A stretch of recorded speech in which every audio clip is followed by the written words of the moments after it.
नमस्कार, खबरों की खबर में आपका स्वागत है। मैं हूं संकेत उपाध्याय। तो आज सुबह एक खबर आई कि किस तरीके से एक न्यूज चैनल के संपादक और एंकर अर्नब गोस्वामी को गिरफ्तार कर लिया गया। उसको लेकर के तमाम बातें हो रही हैं, लेकिन खबरों की खबर में हमेशा की तरह, सदियों से ही सही और जब से मैं कर रहा हूं तब से, हम हमेशा शुरुआत करते हैं खबर को समझने से लेकर और उसके बाद उस पर कोई बातचीत। तो आइए सबसे पहले खबर समझ लेते हैं। तो सबसे पहले हुआ क्या, कैसे हुई गिरफ्तारी, आपको वो बता दें। सुबह अलीबाग पुलिस अर्नब के घर पहुंची। ये घर मुंबई में है उनका। आत्महत्या के लिए उकसाने के केस में साथ चलने को कहा। उन्होंने कहा कि आप हमारे साथ चलिए। कुछ विरोध हुआ जिसके वीडियो आप देख ही रहे हैं इंटरनेट पर। उस विरोध के बाद पुलिस अर्नब को ले गई अपने साथ। वो ले जाने की भी तस्वीरें सामने हैं। अर्नब ने ले जाते समय मारपीट होने का आरोप लगाया। उन्होंने ये भी आरोप लगाया कि उनके परिवारजनों को भी ठीक से नहीं उनके साथ बर्ताव किया गया है, उनके साथ भी हाथापाई की गई है। तो ये हुआ पूरा प्रकरण सुबह का। अब क्या है पूरा मामला, आपको वो बता दें। मई 2018 में डिजाइनर अन्वय नायक और उनकी मां ने खुदकुशी कर ली। मई 2018 में अन्वय ने रिपब्लिक टीवी का स्टूडियो डिजाइन किया था। इस वजह से उनका नाता है रिपब्लिक टीवी से इस पूरी कहानी में। सुसाइड नोट में 3 लोगों को जिम्मेदार ठहराया। उसमें 3 में एक अर्नब थे, एक फिरोज शेख और एक नितेश थे। आरोप सुसाइड नोट में यह लगा कि अर्नब गोस्वामी ने कुछ पैसे बकाया हैं जो नहीं दिए हैं। रकम आपके स्क्रीन पर है अभी। फिरोज और नितेश पर भी आरोप लगाए गए कि उनको भी कुछ पैसे देने थे और वो उन्होंने नहीं दिए हैं। फिर अप्रैल 2019 में, और उस समय याद कीजिए अप्रैल 2019 किसकी सरकार, पिछली फडणवीस की सरकार, केस बंद कर दिया गया। अब मई 2020 में अन्वय की बेटी और महाराष्ट्र के गृह मंत्री के बीच में एक मुलाकात हुई और मई 2020 में ही गृह मंत्री ने सीआईडी को इस पूरे मामले की जांच सौंप दी कि भाई आप इसकी जांच कीजिए और बताइए इसमें क्या है। अब नायक के परिवार ने क्या कहा है इस गिरफ्तारी पर, वो भी जान लें। अर्नब की गिरफ्तारी से उन्होंने कहा है वो खुश हैं। अब निष्पक्ष जांच की उम्मीद है उनको, ऐसा उन्होंने बोला है। अर्नब का पैसा न देना भी खुदकुशी की बड़ी वजह बताई है। हमें अर्नब के नाम पर धमकाया गया, ये उन्होंने ये बात बोली है। हमने लंबी लड़ाई लड़ी है और थानों के चक्कर लगाए हैं, पीएमओ को भी चिट्ठी लिखी है, ऐसा अन्वय नायक के परिवारजनों ने आज प्रेस कॉन्फ्रेंस करके बताया। अब रिपब्लिक टीवी की तरफ से क्या बयान आया है, जिसके संपादक हैं अर्नब गोस्वामी, आपको वो बता दें और मैं उनके बयान को पढ़ रहा हूं। अर्नब गोस्वामी की गिरफ्तारी एक स्वतंत्र पत्रकार और न्यूज नेटवर्क के खिलाफ बदले की बड़ी कार्रवाई का हिस्सा है। असली बात यह है कि बेबुनियाद आरोपों पर आधारित एक बंद हो चुके मामले के तहत अर्नब गोस्वामी के साथ मारपीट हुई और गिरफ्तारी की गई। तो यह है पूरा प्रकरण, जो कि आपको जान लेना बहुत जरूरी है, क्योंकि इस दुनिया में लोग स्पिन बहुत देते हैं, इधर उधर की बातें बहुत बताते हैं।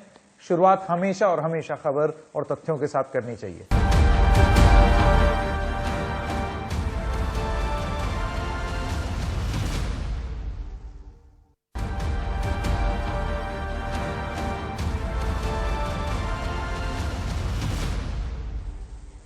तो सुनील, अभिषेक दोनों हमारे साथ जुड़ गए हैं। सुनील जी, आपसे शुरू करते हैं। अब इस मामले में आगे क्या?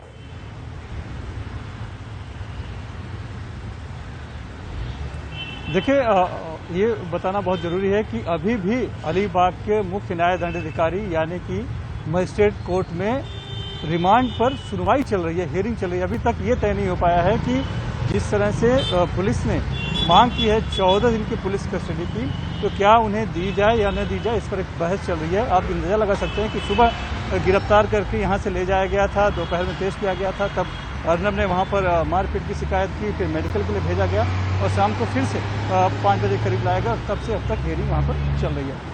दरअसल 14 दिन की जो पुलिस रिमांड मांगी गई है पुलिस की तरफ से, उसमें जो लगभग 10 पन्नों का जो रिमांड कॉपी है, उसके अगर हम देखें तो उससे ये पता चलता है कि जो आरोप है कि 3 जो है अर्नब गोस्वामी, नितेश सारडा और फिरोज शेख, जिन्होंने पैसे देने थे, जिन्होंने काम करवाए थे अन्वय से, लेकिन इन्होंने पैसे नहीं दिए, ये कहते हुए कि काम या तो अधूरा था या फिर बिलिंग ज़्यादा लगाई गई है, तो इन्होंने कुछ डेबिट नोट जो है वो दे दिए थे और जिसकी वजह से इनका पूरा पेमेंट जो है रुक गया था।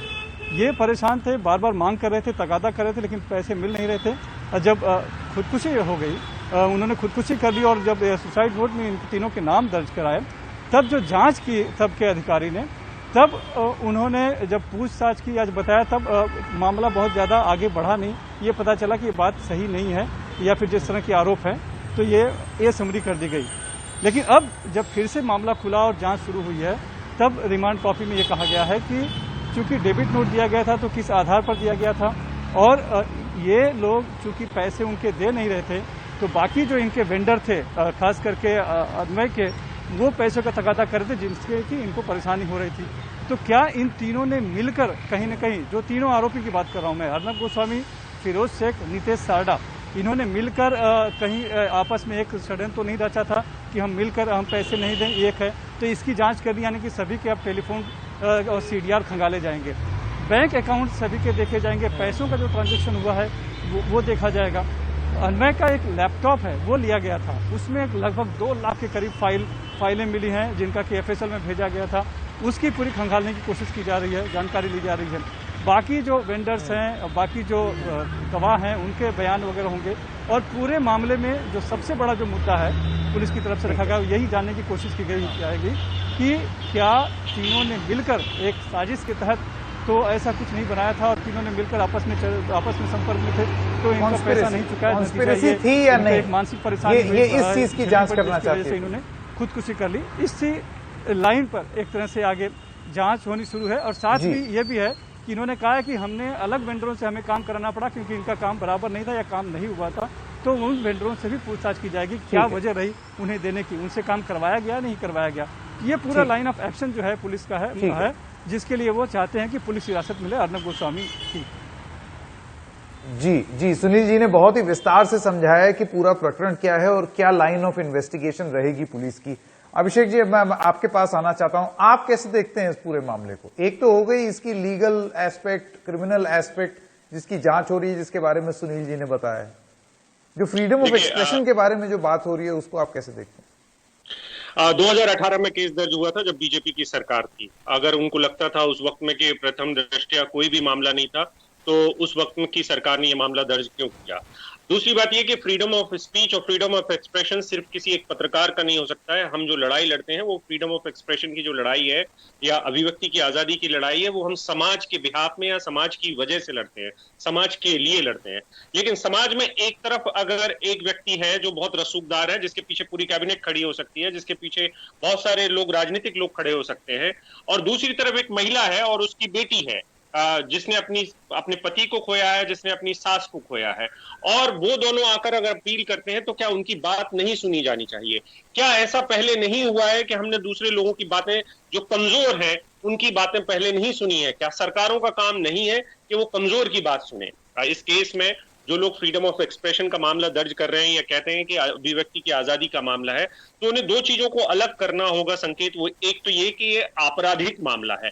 आपराधिक मामले में ये हो सकता है कि हम ये कहें कि अर्नब के साथ पेशेवर अपराधी जैसा सलूक नहीं किया जाना चाहिए, लेकिन हमें यह भी ध्यान में रखना चाहिए कि कोई अगर पेशेवर असत्य बोलने वाला व्यक्ति है तो उसके लिए बहुत सारे लोग क्यों खड़े हुए हैं।